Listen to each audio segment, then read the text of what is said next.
Hello everyone, today I'm going to do the 20th video of my web development practical video series. Let's go to our question list. Here we completed the 5th question of the 3rd day, and I'm going to start the first question of the 4th day. Now this is also going to be the 20th question of this question list. Okay, here this is the question, and I have to notify you we are going to start a question series. This is the first part of that series.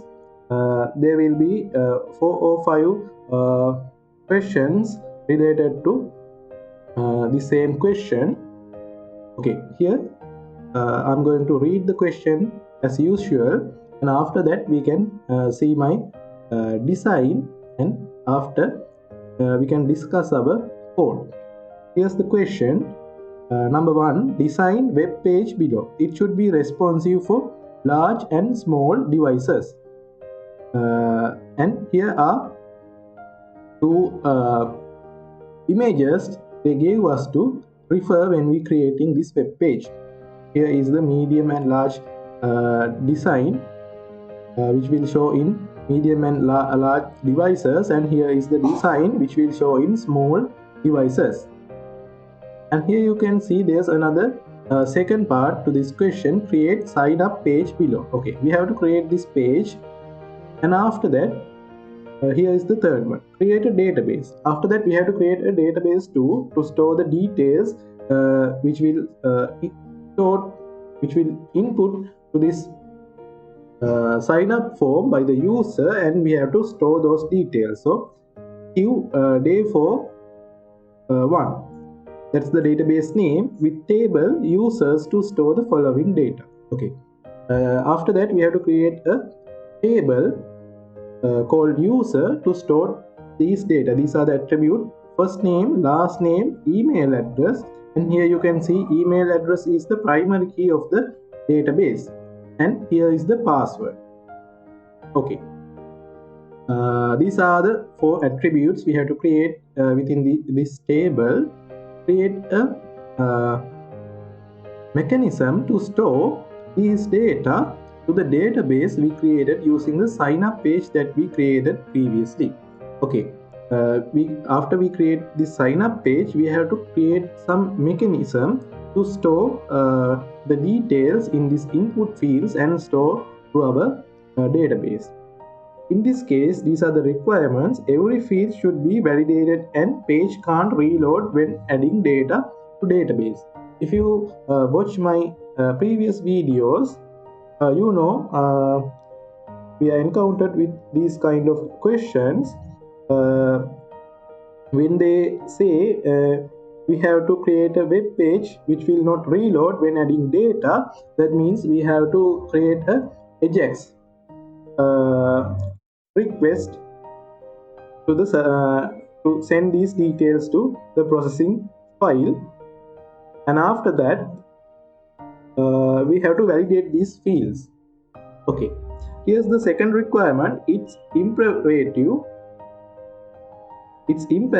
to be mindful of I accept the terms of use when registering a user. Here is a user agreement, and this is a very common part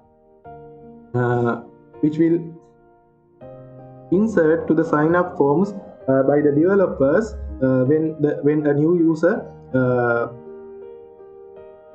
creating an account in a website. It's necessary to accept the terms and conditions and also the privacy policies in this website by the user. So we have to be mindful to check whether the user accept these details or not. Okay, now I'm going to show you my answer. Here, let's go to our page, and it will show this design, and we should be able to click on the sign up page and go to this part. Okay, here this is the page I created. Here you can see there are 4 buttons: go to home, sign in, sign up, and sign out. Let me show you the responsiveness of this web application. let's change the size of this web page. Okay, here you can see when I am shrinking the width of the web page, this the design will change according to the screen size of the web page. You can see this is the mobile view, and when I am increasing the screen size, it will change to the default view. Okay, this is how I created this website responsive. Now I am going to click on the sign up button and see whether we can access the sign up form or not. Okay, here this is the sign up form I created. You can see this is a very similar sign up form to the design they gave us to refer, and here our first name and last name, email addresses, and also this is the terms and privacy policy condition, and here's the sign up button. Okay, now I'm going to show you the functionality in this web application. I'm going to sign up as a new user, but before that let me check the validity. Let me check the validation part in this web application. As usual, let's click on the sign up button without entering any data to the input fields, and let's see what happened here. When I click on the sign up button, there's an alert: please accept terms and privacy policies. Okay, you can see it will only check the details in the input fields or process these details only user accept these privacy policies. So let's click on the I accept terms and privacy policies and click on the sign up button, and let's see what happened. The input fields are still empty. You can see it identified the first name is empty. We need to know your first name. That's the error code, and let's fill that part. Okay, here is the first name, and let's click again. The other input fields are empty. We need to know your last name. You can see the last name is also validated. There are other validations. I will explain them when I am explaining the code.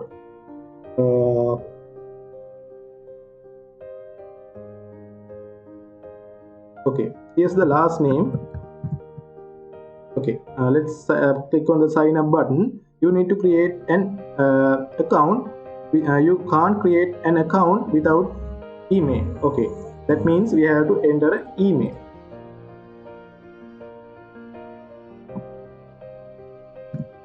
Let's click on the sign up button again. Invalid email. You can see I enter an invalid email. We have to complete this one. My web application also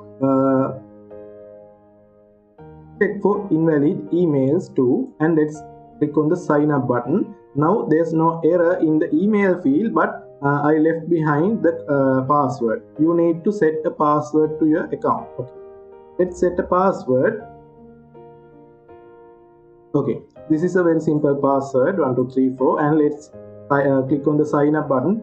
Password aren't same. That means I didn't enter the confirm password. You have to write the confirm password too, and let's press on the sign up button. The password doesn't meet the requirements. That means this password is very weak, so we have to write a good password. So I'm going to add some string values and also special character. Okay, here is my password. Let me copy this one and let's put that in confirm password. New account created. You can see we enter the details correctly and our account created.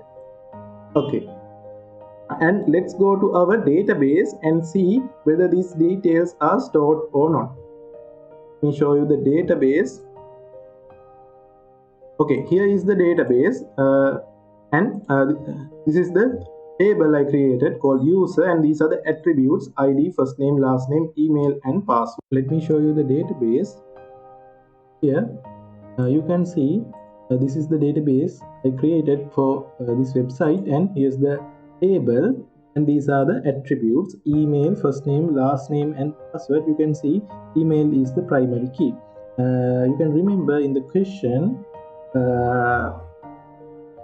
it's necessary to make this email as the primary key, and here I define a default character length, so it will only store, in this case in the email you can see a user can store only email up to 35 characters, like that. I limit the character length in single cells in my attributes. Okay, let's go to our data tab, and here you can see these are the two records recorded in the user table, and this is the new user we registered as a student. Okay, now I'm going to review my code. So let's go to the Visual Code Studio. Here we are in the Visual Code Studio, and under day 4 go to here question 1, and here is the index page. Okay, here is a very simple HTML design. You can see this is the design of this page. Here is the text. Hi, what do you want to do? And you can find that text here in the H1 in a H1 tab, and these are the buttons I created. You can see only one button is functioning because I added the on-click attribute only to the sign up button, and when someone click on that button, this JavaScript function will execute go to sign up. Okay, now I'm going to explain what will happen in that function, but before that let me highlight a very important part. You can see I use Bootstrap 5 framework. Here I link the style sheet bootstrap.css, and here I define what should be my design in 3 different screen sizes. You can see this is the small screen size, and this is the medium screen size, and here's the large screen size. That's how I make my website responsive. And now I'm going to go to the JavaScript file. Okay, here in the JavaScript file you can see when go to sign up function execute, let's go to the function list and see what is the go to sign up function do. I use this go to sign up function to change the user's location or redirect the user to the login.php, sorry, not login, signup.php file. Here let's go to the login.php file. Okay, here's the login.php file, and now I'm going to explain this one. This is also a very simple design, HTML design. You can see the HTML elements, and here you can see sign up page. This is the welcome text, and after that not login, we have to go to the sign up page. Okay, we are in the sign up page, and here sign up, so this is the sign up file, and here are the input fields: first name, last name, email, password, and confirm password. Those are the fields showing here. Okay, and here is the sign up button. You can see if you watch my previous videos, you know what kind of a method we use to extract the details out from this input field and send this to a different file to process these details.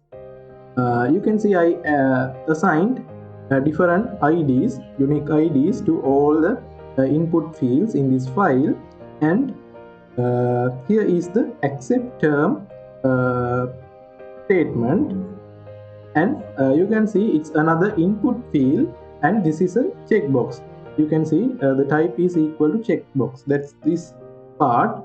Let me explain what is the behavior of a checkbox.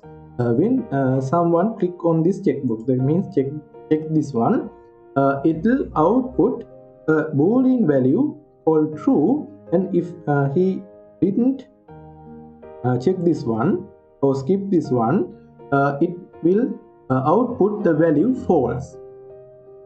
Okay, that's the behavior of the checkbox for checkbox. And let's go to our code again, and you can see after the user entered his details into this form, he will probably click on the sign up button, and here I again assign one click attribute to this button, and it will execute this sign up function, JavaScript function, when he or she click on this button. Okay, let's go back to the JavaScript file and find out what happened in the sign up function. Here is the sign up function, you can see, but before that you can see I assigned all the elements. These are the input elements. You can first name, last name, email, password, and confirm password. All the elements are stored in different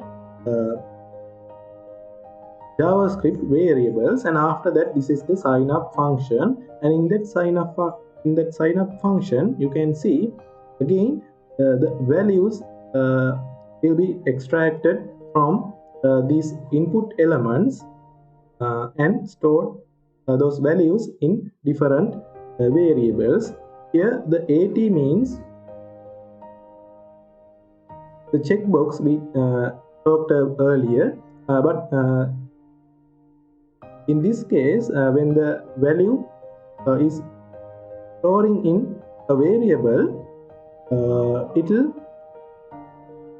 check the it will check whether the input field is checked or not.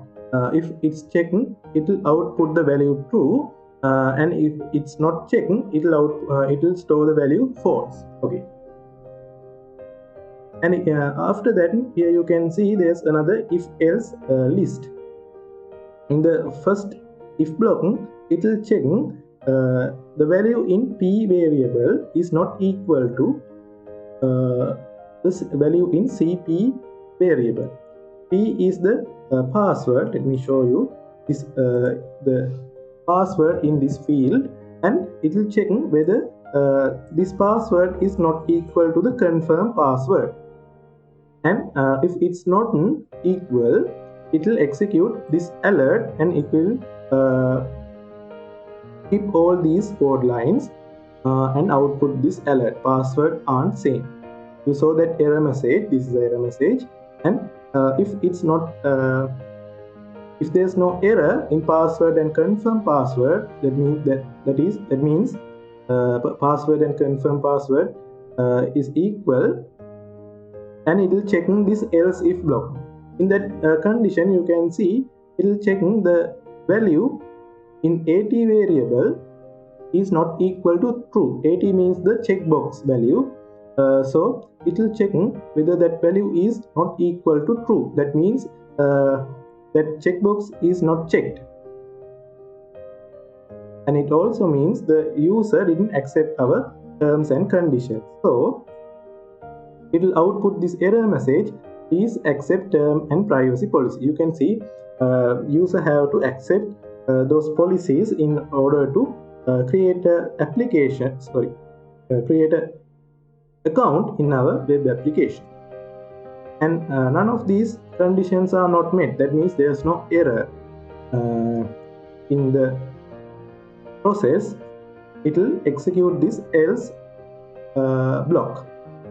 In that else block, you can see I created a form object. This is the same method I followed in my previous videos to transfer details to in one file to another file in my web app project. I used a form object and append all the details: first name, last name, email, and password. Those are the details we need and append all the details into that object, so we can address all these, or we can manipulate all these values using this single form variable. And after that, I create the Ajax object. You can see in the question, they specifically told us every field should be validated and page can't reload when adding data to database. I told you when I'm reading this part, if we don't want to reload the page when someone adding data to the database, we have to use the Ajax technology. In Ajax technology, by using Ajax technology, we can transfer details to a server-side file without reloading the user's current web page. So that's why I use the Ajax method.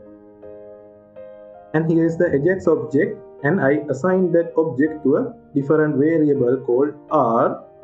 And let me skip these lines, these code lines. I will explain them later after I explain the process.php file, starting from code 49 to 64. And let's go to these lines starting from code 65. Okay. In line 65, you can see I again call the Ajax object and add a new method called open, and in that method I define the method I want to transfer these details. And after that, I define what is the destination I want to transfer these details. So in this case, when I make the request, the data will be transferred to the signup process.php file. And after that, this is the declaration about what technology we are using. In this case, if we use the word key, true, that means we are using the Ajax method. If we use the name false, it will use the Sagex technology to transfer these details. I'm not going to discuss about the difference between Ajax and Sagex in this video, but for now I'm using the Ajax technology. And after that, again I call the Ajax object and add a new method called send, and when this line execute, it will request the signup process.php file, and you can see when I am requesting that file, I transfer the form object to that file. That means all of the data we appended to that object will be transferred to that file. Now I'm going to explain the process of signup process.php file. So let's go to that file. Here we are in the signup process. I have told this in my previous videos. Only in server side, actually a server side Apache environment will execute a PHP script, and that PHP language can't execute it or processed in browsers, usually the client's browsers. That's why I told you this signup process.php file is a server-side file. Okay, and in the top of this file you can see here's the connection. I made the connection to my database. Here is the database name day4q1. Here in the database day4q1, and I assigned that connection to a different PHP variable, and here is another if-else block. In the if block, you can see it will check whether all the data is sent to this file. It will check whether there's a value called fn which will come in post method, and ln last name, email and password. If all the data is after all the data sent to this file, it will execute this part. But if one of these data is missing, it will going to execute this else block and only these code lines, and it will skip these codes. And in the else part, let me explain the else part. It will output this value. You can't access this page directly. The page or the web application will identify this user as a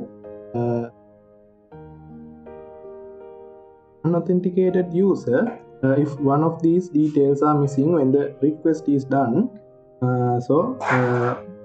Here is the error message, you can't access this page directly. And after that, I connected my JavaScript file and I executed the go to sign up function. And let's see what's in the go to sign up function here. In the top of this file, you can see there's a function called go to sign up. This works same as the go to sorry, this is the same file same function we used to change the user's location to signup.php file, which is, let's go to this one, which is this file. Okay, he will be redirected back to this file. So unauthenticated users can't access that file, and let's go to that file again.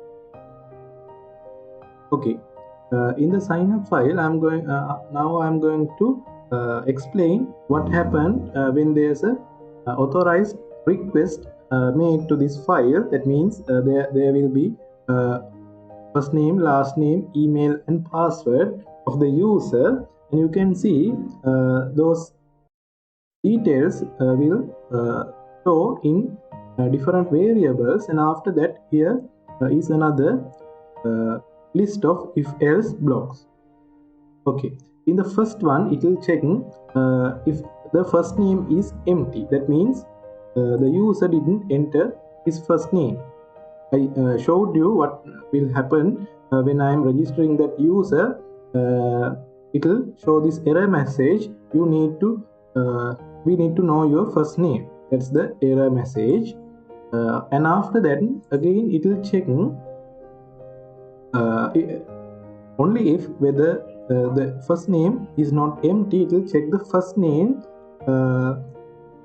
It will get the first name and count the character length of that text, or of the name of the the name of the user's character length, and it will check whether that length is greater than 30. If the character length is greater than 30, you can see in the user table, and I checked, and I set only the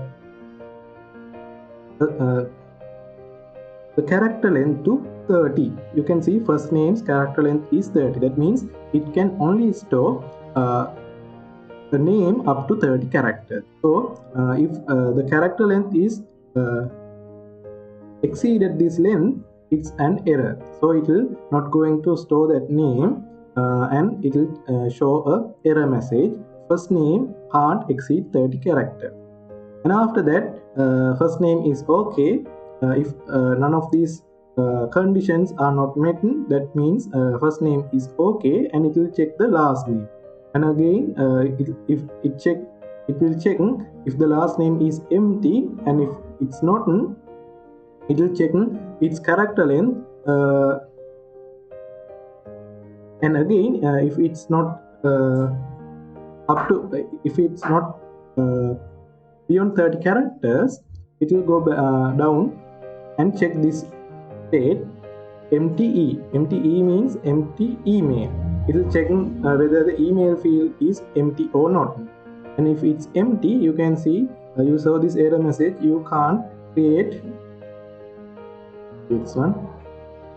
You can't create an account without an email. Okay.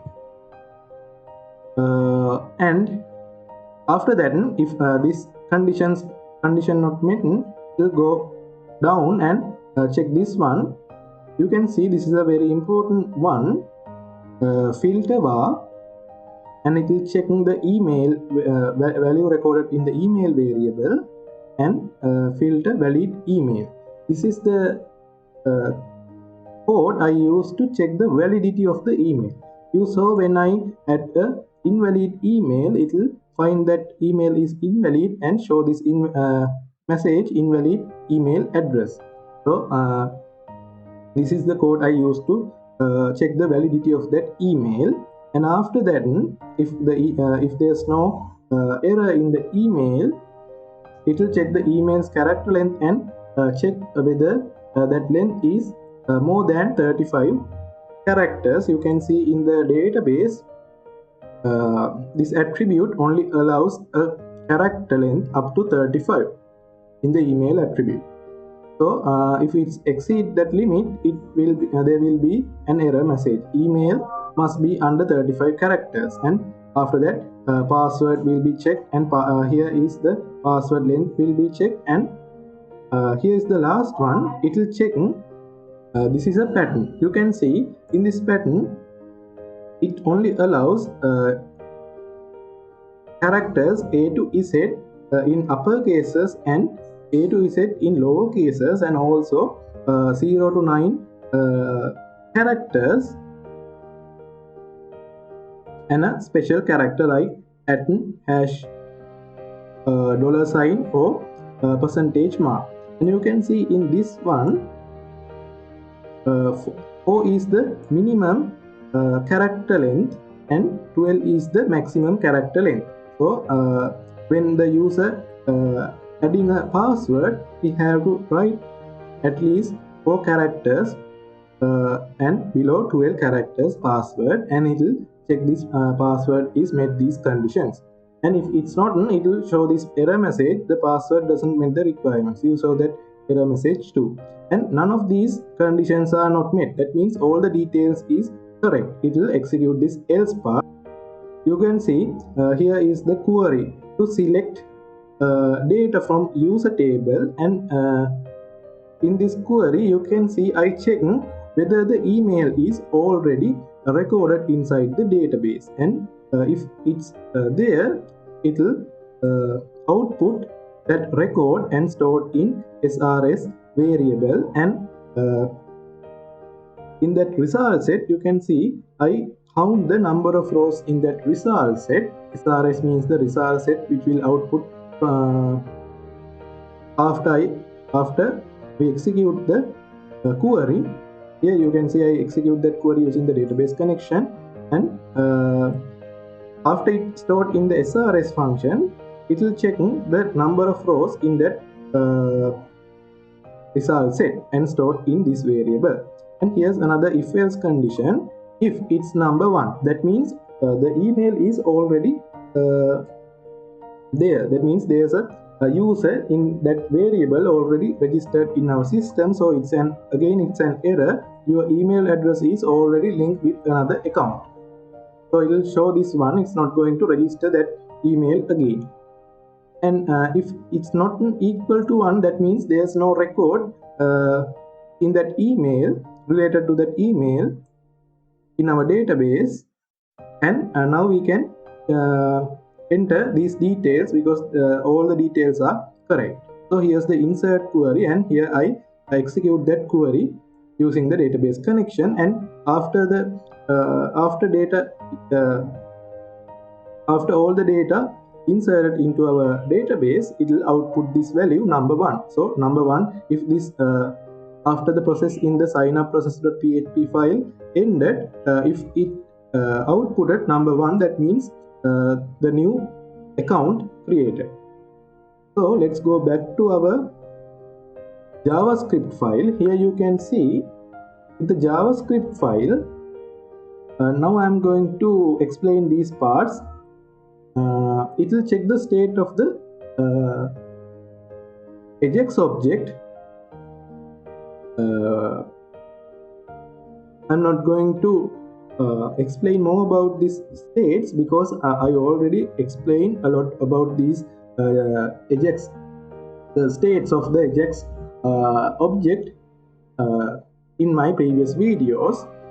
But in this case, you can see I check the state of the variable, and every time the Ajax object change its state, it will going to execute this function again and again. And in that function, you can see there's a if condition, and it will check the current state of the Ajax object is equal to 4.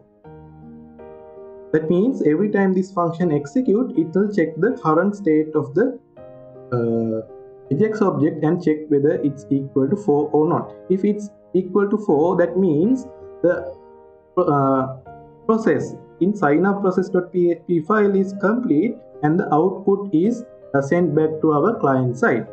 So that's why I use these conditions to check that state, and it will execute this part of the code. And here you can see I created a new variable called text and store the response text. Response text means the outputted value which will come to the client side from the signup process.php file with the response, and it will store in this text variable. And in the next line you can see I check that value recorded in the text variable and whether it's equal to 1 or not. If it's equal to 1, I told you earlier, if it's equal to 1, that means new user registered and his data is data registered in our database. So it will execute this part, and if it's not equal, that means there's an error. It will check the it will show the error message putting into a alert. Here you can see alert text. Text means the value inside the text variable. And if it's equal to 1 and new account created, it will show this message new account created. And I think you notice that when we register a new user and the process is complete, after this alert, it will reset all the fields inside the sign up form. It will reset all these fields automatically. That's what happened when these set of code lines execute. You can see all the fields and their values equal to empty value. That means when these codes execute, every field will change to empty values. Okay, that's the whole process in the sign up form. And I think you can understand how I done this sign up part and its mechanism. I think that's it for this video. Let's see you in the next one. Thank you very much for watching.